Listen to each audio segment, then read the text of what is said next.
ঈদকে সামনে রেখে প্রাকৃতিকভাবে গরু মোটা তাজা করেছেন টঙ্গীবাড়ি উপজেলার বালিগাঁও ইউনিয়নের বিশিষ্ট ব্যবসায়ী মোহাম্মদ আলমগীর মোল্লা।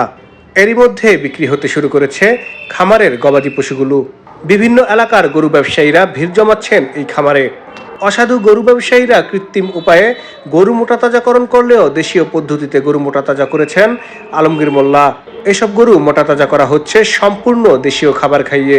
গরু মোটা তাজা করতে ঘাসের পাশাপাশি দেওয়া হয়েছে প্রাকৃতিক খাবার খৈল, ভুসি, চাউলের খুদ ও খড়।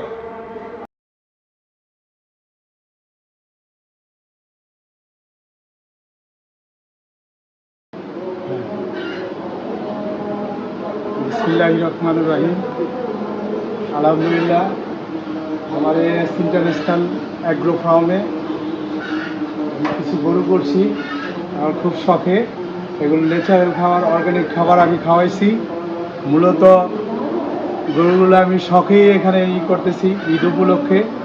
আপনাদের যদি কারো কাঙ্ক্ষিত বা মনোপূর্ণ হয় আমার গরু, যদি ভালো লাগে আপনারা নিতে পারেন।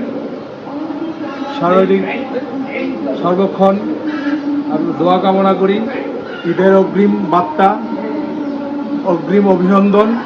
এবং আমার গরু সম্পূর্ণ ন্যাচারাল পদ্ধতিতে তৈরি করছি এখানে। আল্লাহ পাকের ইচ্ছা এবং আল্লাহ পাকের হুকুমে আমি প্রাণীগুলো পালছি।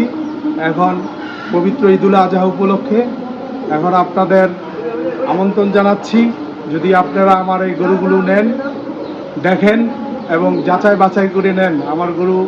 এবং আমি প্রতিশ্রুতি দিচ্ছি, এবং কোনো বাজে কোনো খাবার আমি খাওয়াই নেই এবং ন্যাচারাল খাবার খাওয়াইছি। এ বলে সকলকে ধন্যবাদ। ভালো থাকেন, সুস্থ থাকেন, এই আমার সর্বোচ্চ কামনা। ঠিক আছে, বালিগাঁও চেয়ারম্যান বাড়ি কলেজের পাশেই আমার এস ইন্টারন্যাশনাল অ্যাগ্রো ফার্ম।